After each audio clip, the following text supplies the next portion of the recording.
You walked me through like even the story of your own life. And I can just like I can see it on your face, just you going back into time and reliving those moments and how it like felt so real. And even like cuz we you mentioned this to me like times where like this didn't work out or this didn't go so smooth and it just magically for some odd reason just turned out the way that it is and turned out to be the best thing for you, which Well, I don't know about best thing, but yeah, you just have to have uh, that sort of attitude because here's the thing. I was just talking to one of my high school best friends, and right. she's been a caregiver for three different people who wound up dying in her living room because she's the caretaker. And because she's been invested in that for such a long time, and she's an outgoing person sometimes, but this has really wrecked her. And I'm one of the only friends she has, and now I'm 3,000 miles away. And I was just giving her a pep talk last night because she's not a person that has any faith. She just thinks when you die, that's it. And I said, if there's no other reason to have faith, it's to give you some hope about today. Even if it's a grand illusion, I don't care. I'm happier for it.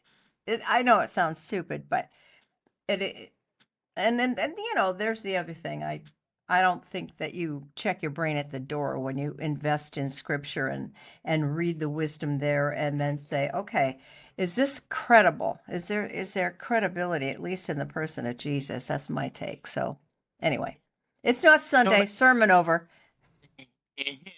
no, I think you were the one that told me this where you were doing please correct me if I'm wrong cuz my memory sometimes is all over the place. You were telling me about you were doing debates with this person that was I was on the as dumb debate as team.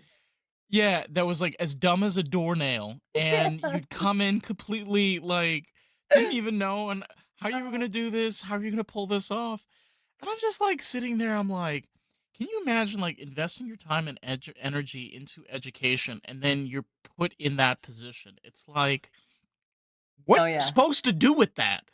Like, Exactly. I you was can't tell. so unprepared, and isn't that true of life, though? Here's an interesting thing, and I don't know if we're going to get into this, but you may have heard that there's an essential sort of social difference between men and women, especially when they go in for a job interview. Like for whatever reason, if I read what they're looking for. And I don't tick off every box. Oh man, especially when I was younger. I just don't think that I would even go for it. And that really has a lot to do in corporate leadership and things like that. Every every leadership opportunity, almost everyone that I had coming up is because somebody saw something in me, not because I picked myself as a leader. And then I fall back on those times like you mentioned where you have no agency at all. You're stuck in a position, you gotta do something. You gotta sink or swim. And, if it doesn't turn out right, it doesn't turn out right.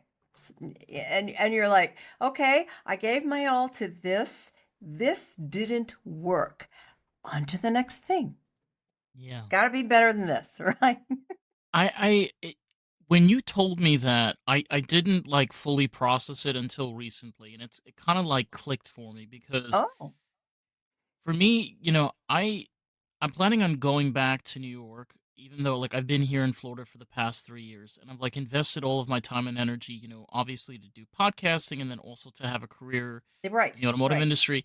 right. And what I realized was, why am I moving? And then I realized that the industry here, the automotive industry here, has horrible management. They don't take any form of responsibility. There's no consumer protection laws here in Florida at all.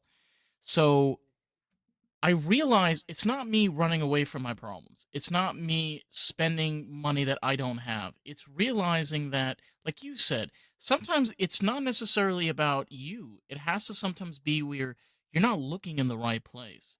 and this applies even to acting, careers, even in journalism. Sometimes what we do is we put ourselves in the wrong place.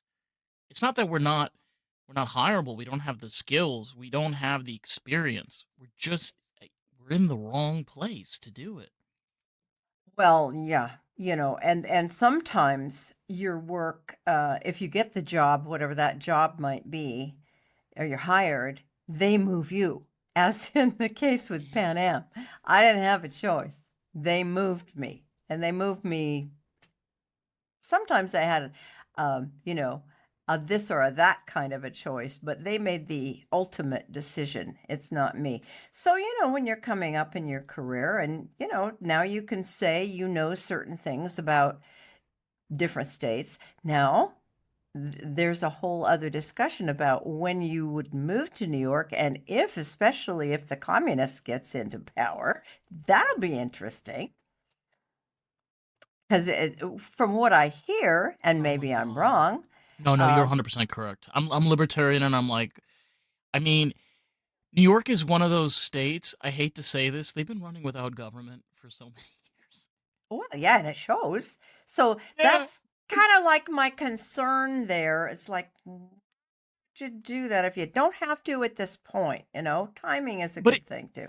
it's interesting though because with you had a career with Pan Am, and what's weird about like even back then, like Pan Am, even though they're one of the oldest airlines, they were so far up their ass where they were just doing these outlandish things, just blowing money like every single time they was like, hey, maybe we should, instead of blowing our money, maybe we should try to invest it. So, like, no, they just kept on doing it over and over and over again. And then they finally went bankrupt and everybody was like, oh, like, Well, yeah, you're right. There was something rotten in Denmark when Juan Tripp retired.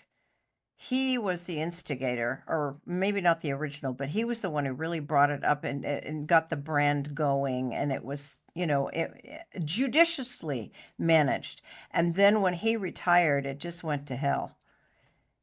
Too many cooks in the broth, and all of that sorts of corruption that happens when you get into power and you have, the finest airline around, and you just people who are not invested in the same way as the person who begins the company. This is a different mindset. And one trip and his yeah, people, I mean, it was an allegiance to something that was good and fine.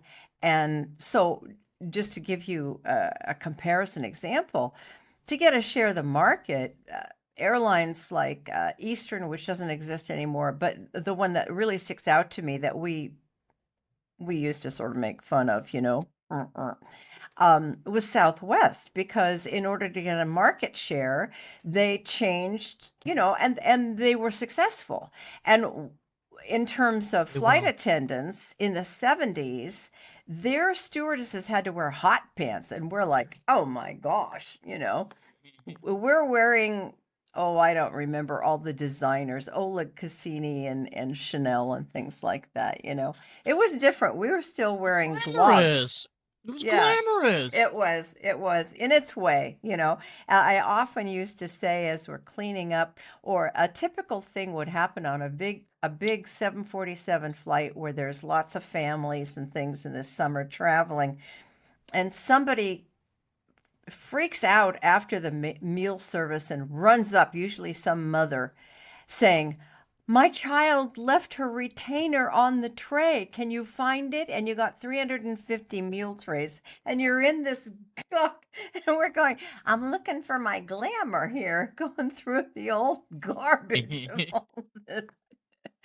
Oh, golly. Oh my god. But now we're not recording yet, are we? No, we are. We've been recording for like the past 10 minutes. Oh, I no. told you.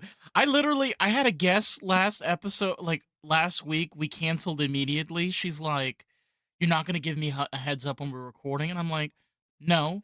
And she's like, "Well, I don't think we should reschedule." And I'm like, "I don't think we should reschedule either." Oh, okay. Well, no, I mean, improv's my middle name, so it's fine with me.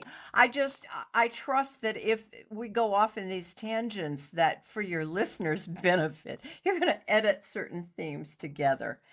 Well, I Um, think, yeah, one thing that we did discuss, and what I really wanted to touch base on today is you have a very interesting career, and it's really hard to capture all of that in 60 minutes. But I Oh, think yeah.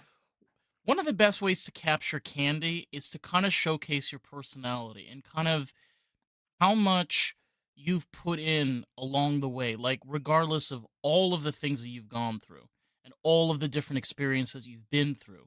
It's like you can't just put somebody in a box. You have to experience it. I think what we're going to be doing today is we're going to be experiencing Candy.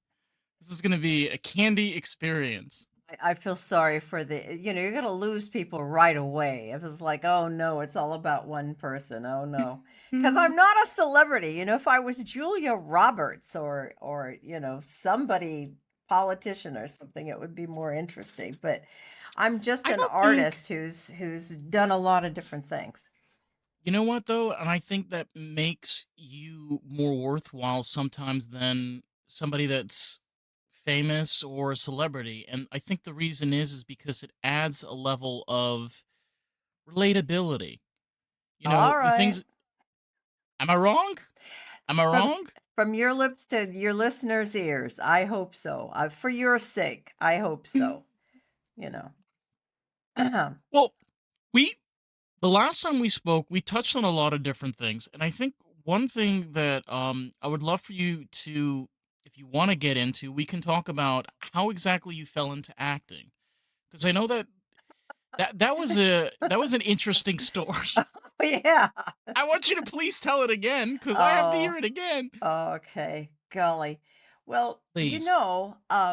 when you're a kid and you're an animated person, I will start that, I didn't start in acting, I started in writing because I've always Right. been a good writer and I like comedy. I come from a fun family and uh so I don't know, 3rd grade, what is that, 8 or 10 or something like that, and, 8 or 9, and they had a Thanksgiving writing competition just in our little class about write a story about Thanksgiving. That was our creative writing thing, and, there was always 2 of us in the class who loved to write humor, and the teacher would read or ask the 3 people who she thought were the best to read in front of the room. I was uh, Leslie Feinberg and I were always the 2 that at least got up to read our stories, and then I think either the class would vote or she would say.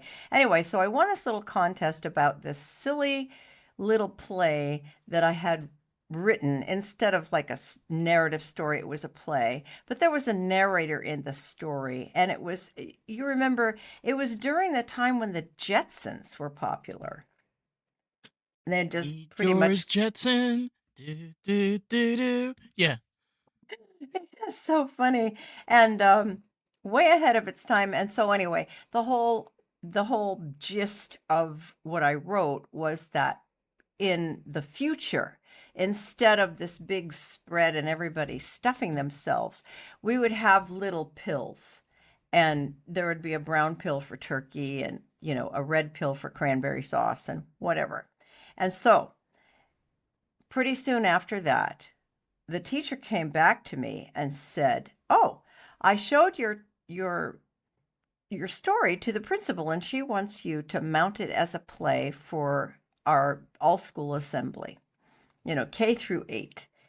And I said, "Okay." And she said, "You'll be the narrator and I want you to pick 6 people who will be the cast of the family and I'll give you some time and you can essentially direct it, and that'll be great." So, of course, as soon as that was announced, all the popular people wanted to be on stage. And some of them were my friends. So I, of course, picked all of those people. And that was my first mistake because that was like herding cats to try and get them to do what I had envisioned. But actually, looking back, it became an improv fiasco that was, I mean, you can imagine 3rd graders presenting to the 8th graders. And the 8th graders at this point, they're like this. But it was so unusual with people started in the real performance, people started arguing with each other, pushing each other, like kids in a family who were having a dust up, and me as the narrator trying to step in and create. the, there was so much laughter. It was so much laughter. I was kind of hooked on it then, and so then the um the teacher, by the time I got into, I guess it was 5th grade, um, one of the teachers said, "We've hired a lady to do a play, and it's going to be after school enrichment. And you seem to be that kind of person. You should go and try out." So we had to go and cold read, and I tried out. And here, you should know this. The whole school was allowed for the after school enrichment, and a lot of parents were more than happy to have their kids stay an extra hour, and the kids wanted to do it. And it was some lame play. I cannot remember what it was. It was about Christmas. And what happened was that I got cast as an extra, and the people that were cast, the 8th graders who were cast for the main roles, were just terrible actors, and the script was awful. And I just remember it was such a bad experience. I said to myself, I'll never do that again. That's it. I'm done with this stuff. They're all a bunch of egotists, and I can't stand them. And so there we go to high school. And my best friend, she's all about drama. Fine. Okay. She's in drama, but I'm a singer. I love to sing. And so, turns out though, I also like humor. So she and I and another gal, we used to do sketch comedy, and I don't know how it got around, but people would, for the girls league or whatever, said, we need something. We need a sketch for 5 or 10 minutes, and we would do that. And so that was that. Then we get to college, and my best friend and I are rooming together, and she's a drama major. And can we have a pause here for a second? I'm getting a signal that my signal is weak, but I'm hardwired. Let me see if it's on. Yeah, it's on. I don't It understand should that. be. Hold on. Okay, now I'm it gonna. says it's okay. It That said, is weird. get closer to your router. I'm like, I'm hardwired. How could that Yeah, be? I had that a little. You know what though? I think what you touched on is interesting, right? Because when you start out, and you create a story, which obviously is very inspired by the times, and then eventually you get into this place where you're working with other types of actors and actresses, and they're just dull and they're boring, and you're not just having a good time. You know, you start to realize, like, to yourself, like, what am I actually passionate about? What do I actually want to do? Like, do I still want to be around these skanky ass people, or do I want to do something that actually makes me happy? Oh, well, that's insightful. Yeah. So the funny Yeah. thing is, since humor here and having fun is obviously has been a theme, because I wanted to learn in college, but I also wanted to have fun. Well, right away, my roommate, the theater person, was having a heck of a good time, and there was a radio and TV station at Pacific Lutheran where we were. And one of my little jobs, because I was on full scholarship and I had to, I got some federal work study job, and they assigned me, even though I was a speech major at the time, they assigned me to be the director of the radio station. Huh? I had never done anything like that. So that was interesting. That's, fly by the seat of your pants and try and, you know, um, I trying think to that's figure it so. out. I think that's so. Okay, if anybody's listening up until this point, all right, try to break this down. All right, we started with a Thanksgiving play, to then plays that you didn't really want to be in, to sketch comedy. Then from sketch comedy, we go to talk host, radio talk host. It's like, I'm just saying, it's like either God or the universe was like, "Hey, Candy, I'm gonna shift you over here for just a minute. I'm gonna just put you right here. Let you figure this out just for a little bit. You know, I think Well, that's just thank you, and I was not really a radio talk show host. I had, 1 or 2 times to fill in when one of the DJs didn't show up on time. But no, I was the director manager of programming of the whole thing, and I had never it was mostly a classical station. so you were like the back end. You weren't even I like in was the front of the mic. administrator. I was doing the programming and trying to figure it out, and they had a template of what had been, but they were under the auspices of, "Okay, here's a new person," and they thought I'd be there for 4 years like the person before me had because, I didn't know at the time I would be changing schools.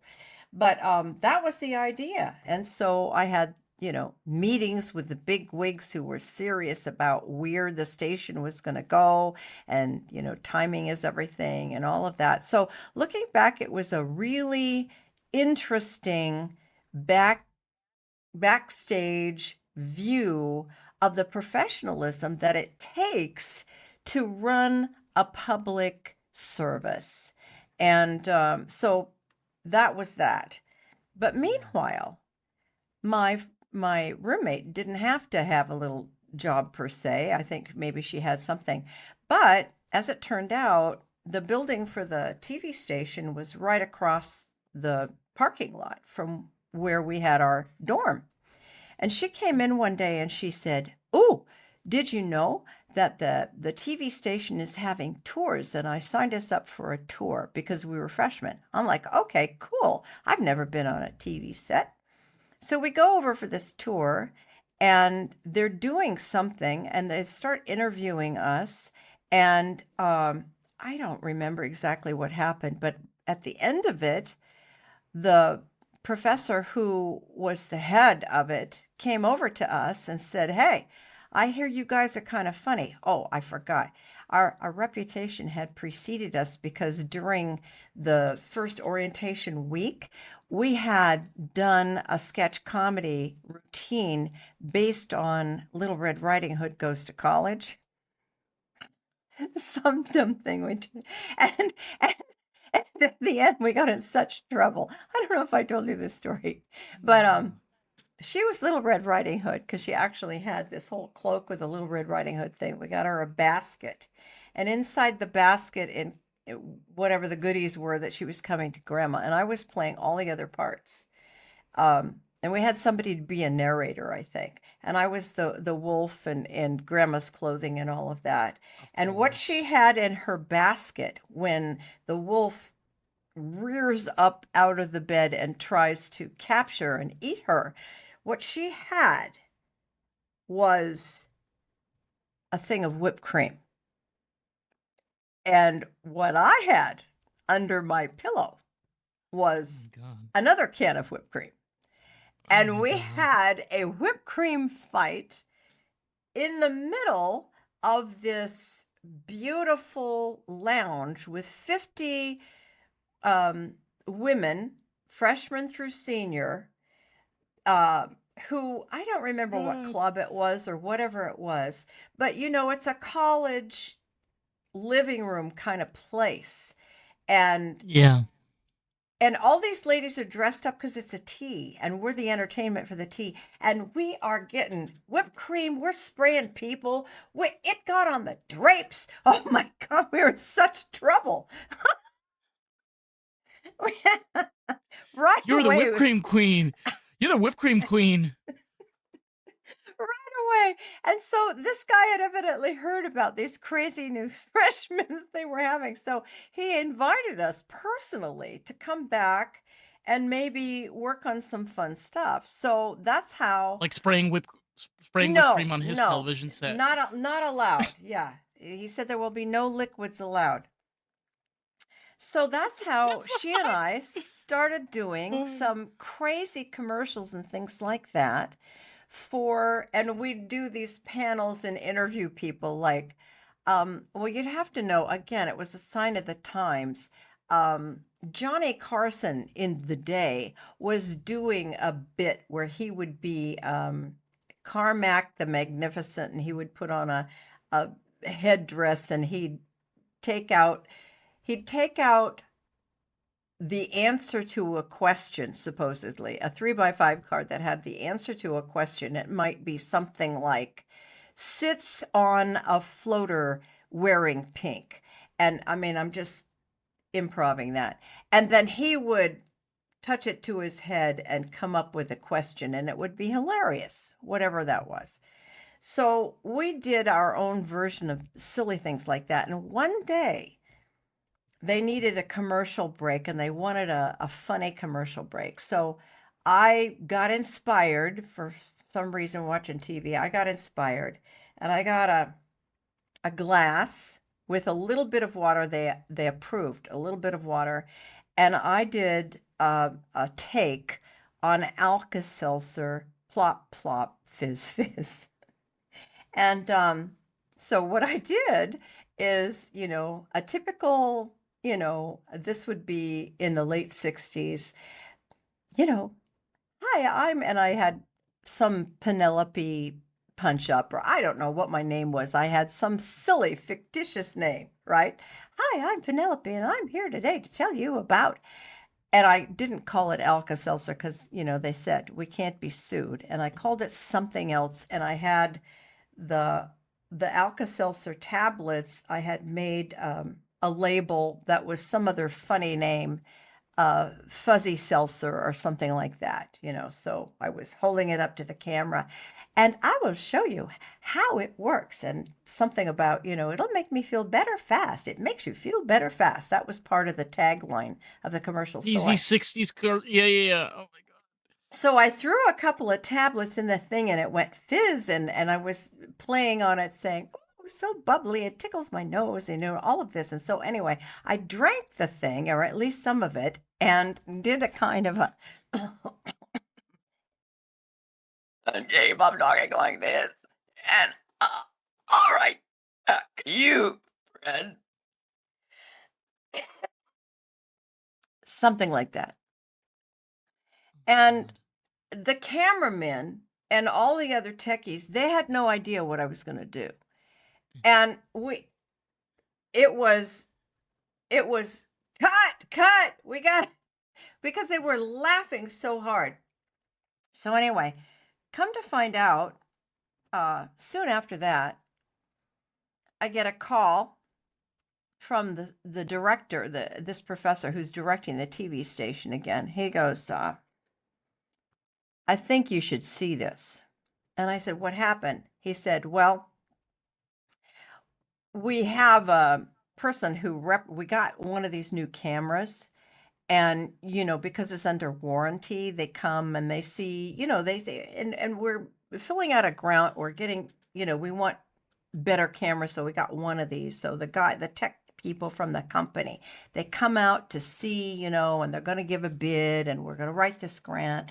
So he goes, we, he said, "I couldn't help it. I played a little joke on this brand manager person who came out to see our studio."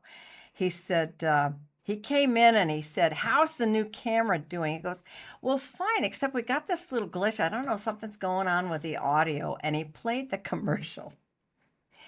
And the guy was like, "I don't know what happened." Said it was the perfect thing. It slayed him. So anyway, we were getting a reputation. We were on TV every week. I mean, closed circuit, just in Puyallup, Washington.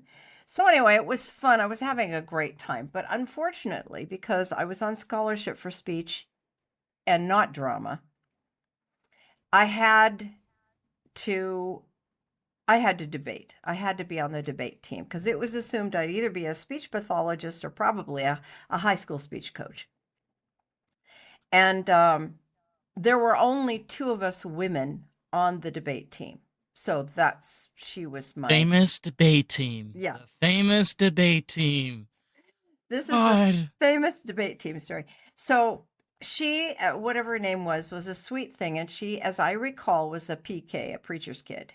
And so she had to pick to do something, and she didn't know what to do. And the thing is, she had a little bit of a, uh, not a stutter. I can't remember what it was. So she was incredibly shy. Maybe that's why her father maybe, pushed her to be a speech major because she got a She had like a prac. speech impairment. Okay. Well, I don't know if she had an impediment, but I know she was incredibly shy. I don't remember if she did. Okay. But anyway, it was resolved. And remember, this is all without AI or digital anything. Resolved that the United States should substantially reduce its foreign policy commitments. And this is in 1966 and 67 in the middle of the Vietnam War. So, if you know about debate, you've got to have your pro and your con arguments all fixed out because at the beginning of a debate, they flip a coin and they decide you're affirmative, you're negative. So, we always came to a debate with two big shoe boxes full of 3x5 or 4x6 cards that were quotations and thoughts that from, important people. We gleaned them from magazines, having to spend hours in the stacks before things were, well, before it was digital. We had to actually plow through dirty old magazines. And nothing could be more than 5 years old unless it was a classic. I mean, we could quote Plato, Aristotle, things like that, but we're talking contemporary, extemporaneous speaking here. So anyway, all that to say, number one, we were gone a lot. Like every other weekend, we'd get on a bus and we'd be taken to the seven western states somewhere all weekend and put up not at hotels or motels, but usually it was alumni who would give us their basement or a floor in their living room or something and throw us a sleeping bag. It was not glamorous. And then we'd have to go debate at some other college. And the outcome, of course, is that my little partner and I, the only women on the team, only ever won one debate, and that's because they didn't show up.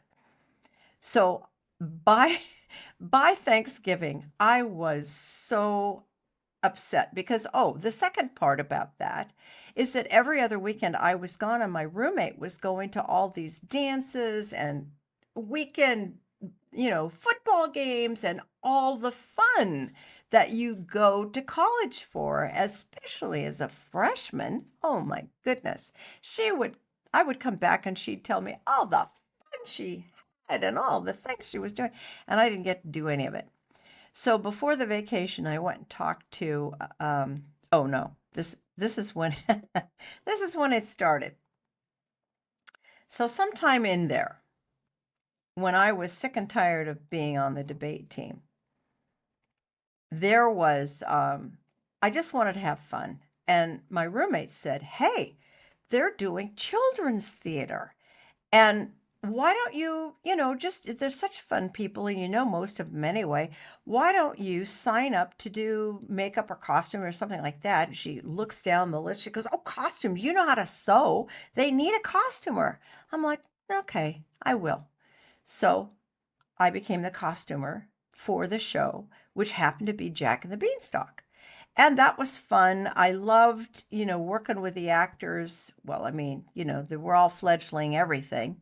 And it's a very well-known theater program. It's run very professionally. And so it felt good and it was fun. And I liked that. Now, Hmm. the only hitch Only. There's only one. was that there was an animal cast, and it is Bossy the cow. And You had a cow. You had yes, a full-fledged living cow. a cow costume. And so Oh, a there cow costume. a Okay, cow phew, you scared costume. me. No, not a real Okay, cow. phew. A cow Thank goodness. costume. And Okay. Fred Reinerson, I've lost contact with him now, but he was a great guy, was cast as the head of the cow, and he had lines. He could put his head in the head, and it was a big head, and with his hands he could work the mouth. Moo. He we had a lot of fun trying to give expression to Bossy the cow. All right, so there was that. There was the body of the cow, which, laid on his shoulders. And he had trousers that I sewed for him. And, they were fitted to him because he was the front legs of the cow. But nobody had been cast as the back end of the cow. And so here we go. It is Tech Day, and that's the day before dress rehearsal, but it's Tech Day. And the next day would be dress rehearsal.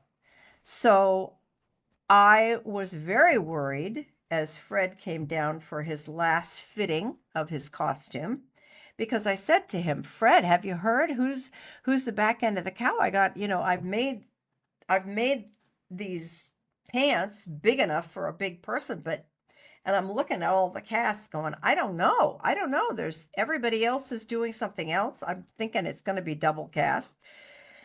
He goes, "I don't know. I guess you're going to have to ask Nordy." Nordholm was the director, famous, infamous anyway, director, very, very strict, very professional. He came from Broadway.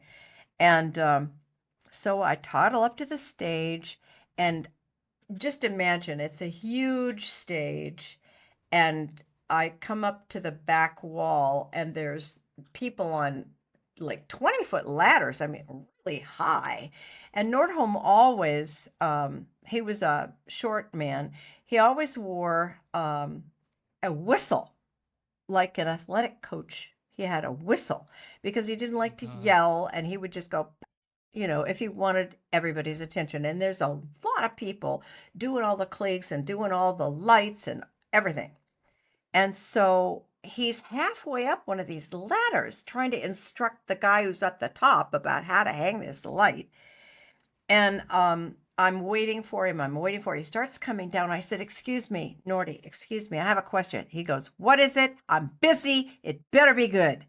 And I'm like, "Okay, well, remember, my name is Candy. I'm the costumer." "Yes, what is it?" "Well, I just have to know who's the back end of the cow. I got to fit the costume." He goes, "What? Wait, what did you say?" I said, "Who's the back end of the cow?" He goes, "Wait, stay there. Everybody, listen up."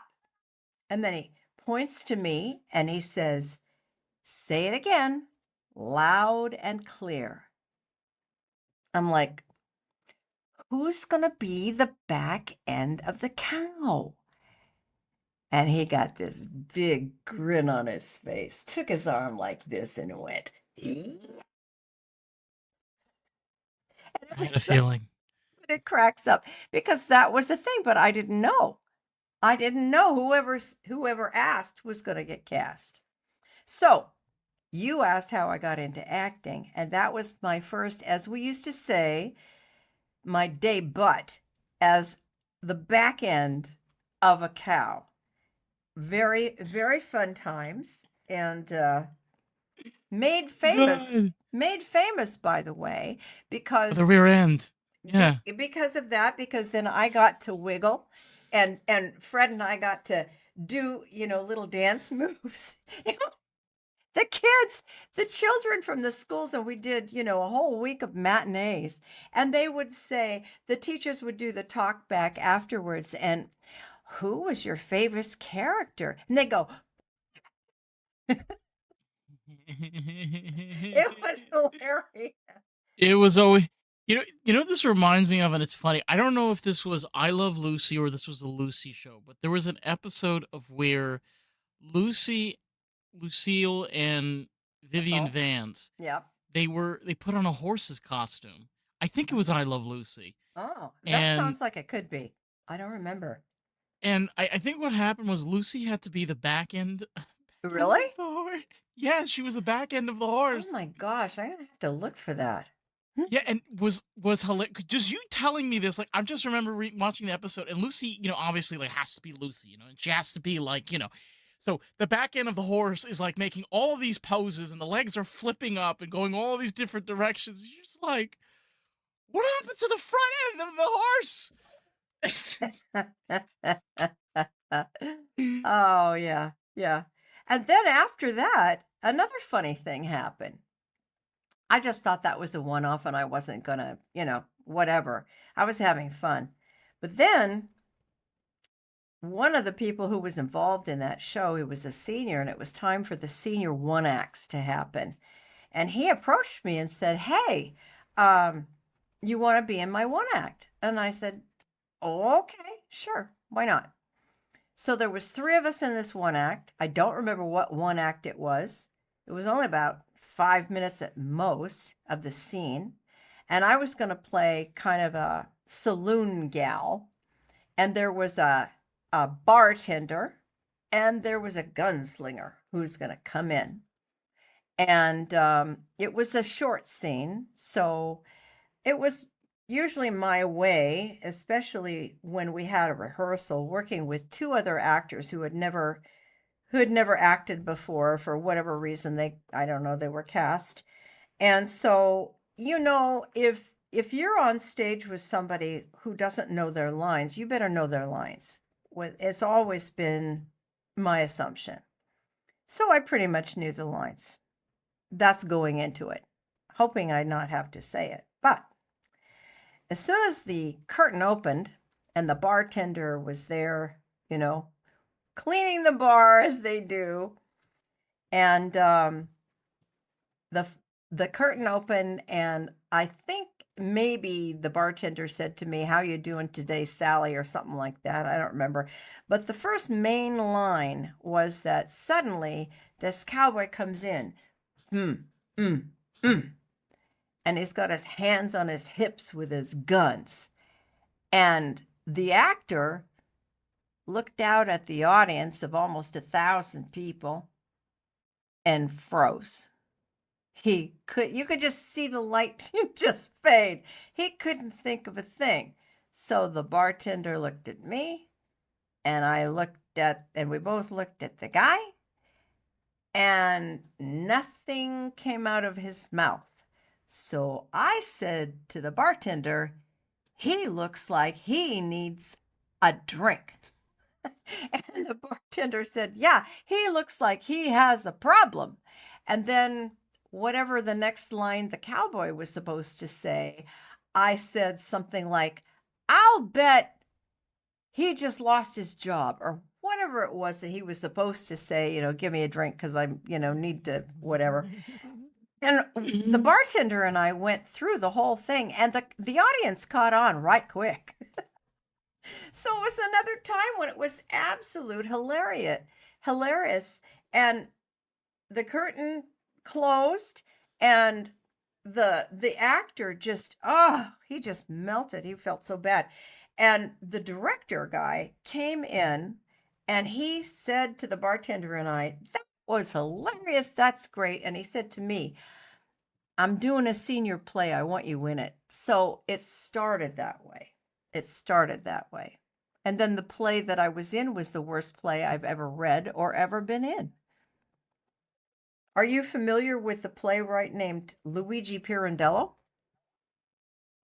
I don't think so, but I think if you start telling me, I might get an idea of. Walk me through that a little bit, please. Well, he's an existential nihilist. And if you remember the play No Exit and things like that, Waiting for Godot, these abstract plays that don't make a lot of sense.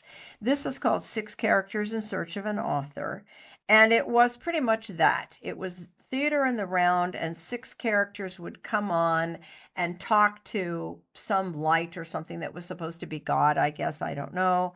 But there were several of us who were cast in that play that only had one line, and including my roommate. She was also cast.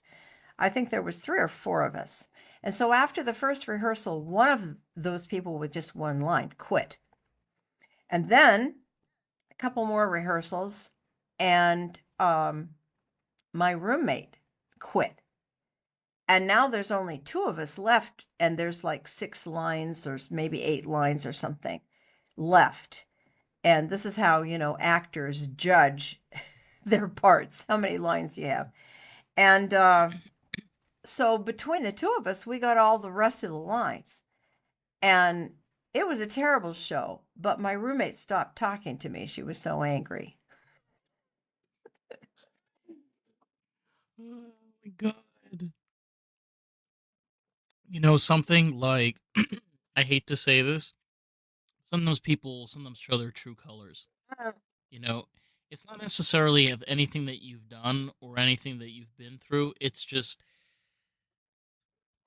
you reach the crossroads, as you say, and sometimes some people go right, and other times people go left. Yeah, she had a great career as a high school speech or drama coach.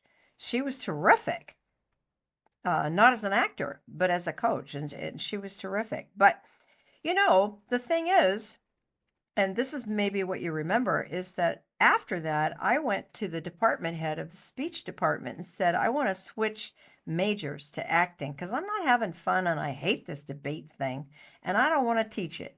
And he said, maybe you don't understand the concept of a scholarship. You are assigned to the speech department, not the drama department. And you can go over there and ask if they have any more money for a scholarship in the drama department. But between you and I, it's a big department, and I don't think they do. And they didn't. And I happened to be having a, a friendly relationship with somebody who lived or who was going to the crosstown rival school, the University of Puget Sound. And he said, well, I've seen you act, and I think, I think what you should do is come over to UPS because it's a small drama department and let me get you an interview. So he did, and they gave me the scholarship. And that's why I graduated from the University of Puget Sound with a degree in theater and acting. Instead of speech. Yeah. I mean, we touched on this earlier. Where sometimes we are put in predicaments in our lives. We don't necessarily know why. And then we realize along the way why we had to go through that path. Even though speech wasn't necessarily the thing that you wanted to do, once you started putting yourself more in there and started realizing what was expected from it, you found a way of being able to actually pursue a career for that you're actually passionate about, something that you really wanted to spend your time with. And Well, even to your point, it was a good thing because what happened was that instead of graduating from a school that had a very large and well-known drama department, I went to a school that had a small drama department. So that meant I got to be a big frog in a small puddle. I got to do lead roles um, in musicals and comedy and drama. I mean, I got to do a lot. And because of that, I I well, a lot of different things happened, My federal work study program had me instead of being well, I was again working with the radio station, but I wasn't the manager for very long because after the first, oh, I don't know, half a year, they got somebody else who wanted to do it because as I found out later, the head of the department needed an administrative assistant, and I had been in one of his classes, and he asked me to change and allow some other fellow who was more interested in radio, and he asked me to be his administrative assistant. So I did because it gave me more liberty. I didn't have to do a lot besides make coffee for the department and read books. And I like reading books. And so as it turned out, he came in right away and said, here's your first assignment. Aside from coffee, he had a very large box of books. He said, these are the books the library or that have been sent to me by publishers because the library is telling me that any book that's older than 5 years, they want replaced. And I don't like to read all these books, especially because most of these are theater type books, and we are a department of both speech and theater. That's that was he was a speech pathologist, and that's what he would do. But I want you to go through all the theater books and tell me which ones we should have for the library. And you've got X amount of weeks to do it. And I don't remember how many weeks or how many I read, but I read a A lot lot of of books. books. Well, at least skimmed a lot of books. And here's the point. One of these books I loved because I was taking a directing class by that point, and it was a book on directing that was much better than the textbook that we were using in that class. And it was by a professor who taught at the University of Minnesota. And I can't remember the initials of his name. It's like EF or something like that. But his last name, pretty sure, was White. So, anyway, for the first time in my life, I wrote a fan letter to this guy and told him, congratulations, this is a scenario. We're going to have your book. We're going to hold your book, and hopefully by next year it will be the book that they use as a textbook for this course that I'm taking, and blah blah. I gave him a fan letter. And I got a letter back from him way before email and all of that. And he said, I'm so touched. I have never gotten a fan letter for anything in my whole life. No less a book that was part of my PhD. So he said, tell me about yourself. Who are you and what are your plans? Because I told him I was a senior by that time. And I said, I don't know my plans. I don't have any plans. I live in Oregon. It would be nice to work for the Ashland Shakespearean Festival, but I don't know.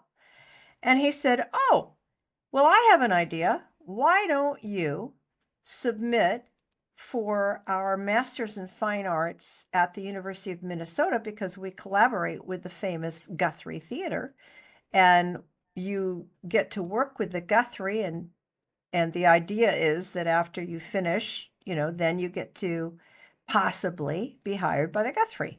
And that was my goal, to be a repertory theater actor. So I did. I went to the regional auditions, and not by a landslide, but I was offered the scholarship. And there's another funny story. Oh, good. You know, it's interesting because even though like this was, I mean, so you could say it was a long time ago, but it really isn't. I mean, it's just one chapter in your life, and I mean, you've done a lot since then. I mean, pulling that all back to now, I where do have you some good stand? news. Yes, I have some good Yeah, news since we talked. yeah. I do not know, because I can't remember, if we talked about the eighth book that I'm writing based on the screenplay and all of these interviews that I did with people who worked in Vietnam I during the war. I I think so. Yeah, I think you did touch on that before we wrapped up the last time. Yeah. Well, so let me briefly fill you in. Years ago, when I was a flight attendant with Pan Am, in the mid 70s, we were doing, like, because I was based in LA by that time, so that would be 74 and 70, 73, 74, and 75. Um, we were doing what we called charter flights, along with some other commercial airlines, over to Vietnam to pick up soldiers who were going to do a vacation in R&R. And we would take them sometimes to Hong Kong, sometimes to Sydney, sometimes to Fiji, sometimes to Honolulu or Guam. We did a lot of different destinations. And this one time, we picked up, we landed in Cameron Bay. We're not allowed off the plane, but we landed in Cameron Bay, deadheaded down, and picked up a full 707 with people. And it was a sea of blue and green uniforms. And the last person on the plane, the last passenger on, was like an angel in white. It was a Navy nurse in her whites. And she was not a young person. By that time, I was 25, 25, 26. She was not a young person to me. She looked to be 39, 40. That was old to me then. And she took the only seat available. And I thought, I would sure like to talk to her because I had thought by that time I might like to train to be a nurse. Because do you know that people get sick on an airplane? Yeah, I've been on planes where people have gotten sick, and I'm like, stop coughing on me, please. Stewardess, can I please move seats? Please. Well, uh, as a nurse, I want to say about every fourth or fifth flight, and I was in 12 cities last year, I hear over the loudspeaker, is there a doctor or anybody, first responder, nurse, somebody in healthcare that can come up from, we got an emergency here. Well, that used to happen. And it was during one of those times when I really felt the call to be a nurse. So anyway, I wanted to talk to this lady. Turns out it was a crowded flight, and we got into Honolulu, and that was that. But the next day, or maybe we had a day layover, I don't remember. But the next time that we got on the plane to go, we were going to finish the charter with it. As it turned out, half the people got off for R&R in Hawaii, and the rest were going home. They're being discharged. And this lady also was being discharged. And so when we got back on that plane, there were hardly any people on, and she was one of the passengers. So I determined after the meal service, I was gonna, because remember, everybody had a full meal, right? Everybody. Chicken, Everybody. fish, or steak, including a dessert. Yeah. It's not a champagne. Yes, Well, that's only in first class. But anyway, please. I determined I would sidle up to her and say, "Hi, my name is, and I'm thinking of going to nursing school. I'd like to ask you a couple of questions. Would it be okay?" And so I did. And she had been looking out the window, and she looked at me, listened to what I said, and said, "Yeah, no," and looked back at the window. So I was pretty upset, but yeah, what can I do? Okay. So then we get to the point where this is a long time ago. I don't know. Have you ever been to the Oakland airport outside San No. Francisco? Okay. Well, there's a lot of used to be a lot of military bases in that area. So, but point being, it's now an international airport, but it wasn't necessarily then. It only had 3 baggage carousels. And this is before they had sleeves that would sidle up to the plane. We had to go down steps and then walk into the terminal.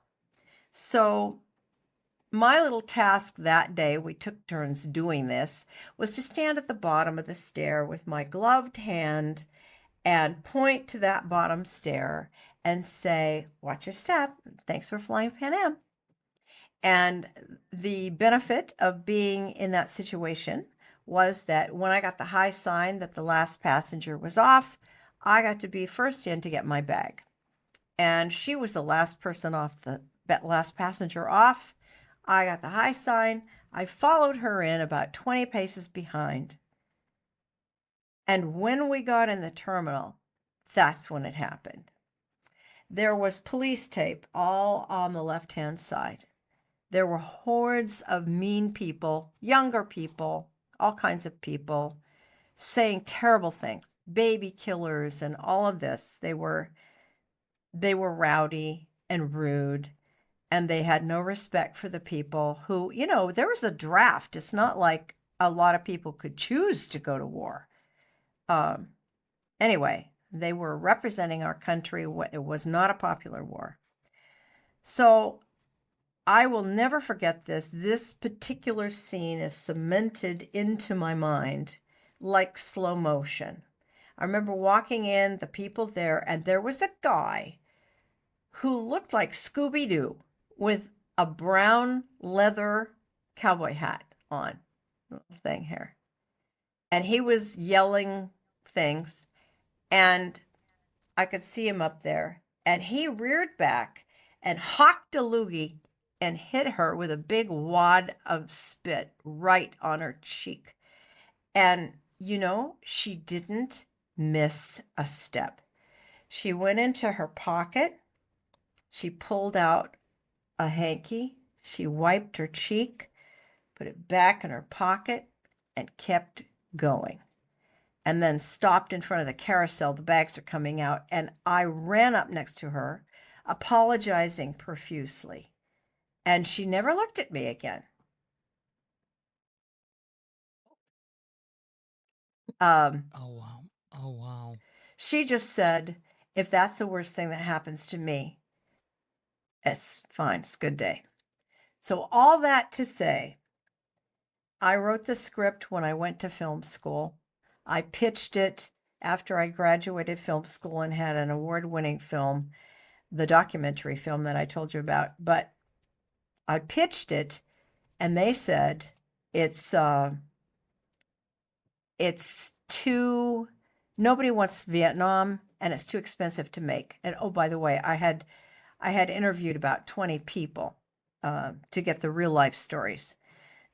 So I hung it up, I put it in the back burner, and during COVID, I dusted it off. And I only recently got the nerve to put it out there and enter it in film contests. The first one passed, and the next two big film screenwriting contests, I've won big awards. And that's why I'm writing finally the book to match the screenplay. I think that's amazing. Like it's not just the story, but it's also being able to have a sort of remembrance. It's not just, I mean, to think about what that woman went through, and for her to stand there and to be treated that way. And to her, it was just like, I've been through worse. Like, how do you not allow that to be a story? How do you not take that and use your creativity and artistry and showcase that story? You know what I mean? Well, thank you. And I'll tell you, it haunted me for 20 years before I even gave it credence. I had was in counseling, and the counselor said, "What about this dream you keep having?" And I told her, and she said, "Let's pray and ask the Lord to either take away the dream or show you what to do with it." And then a year later, I started film school, and that's how it happened. It's crazy. Oh, I'm so sorry to do this. I know that you said you have your new book that's coming out, which, by the way, I hope that thing blows up, because if anybody that like this is something that's definitely something that's just not just covered. But you have other things that you do work on. You Yeah. do have um, your website, which makes it a lot easier for people to find all your stuff. So break that down for me. What are the kind of stuffs besides your book that you're working on? Where can people find you and Okay. get a little bit of Well, candy? I'm touring with my third solo show, which is a characterization of the life of Florence Nightingale. Excuse me, getting over a cold. So that website, I have three websites now. That website, you can put this information in the show notes. It's florencenightingalelive.com. But then also, because I've been an improv actor for so many years, had my own company, and that's the subject of my doctoral project, to mitigate risk when failure is deadly. And that website is my name, candycampbell.com, for consulting, coaching, workshops, all of that. And then lately, because of COVID, and because I retired from academia, I picked up the paintbrush again. And that website is Candace, Candace, Campbell, fineart.com.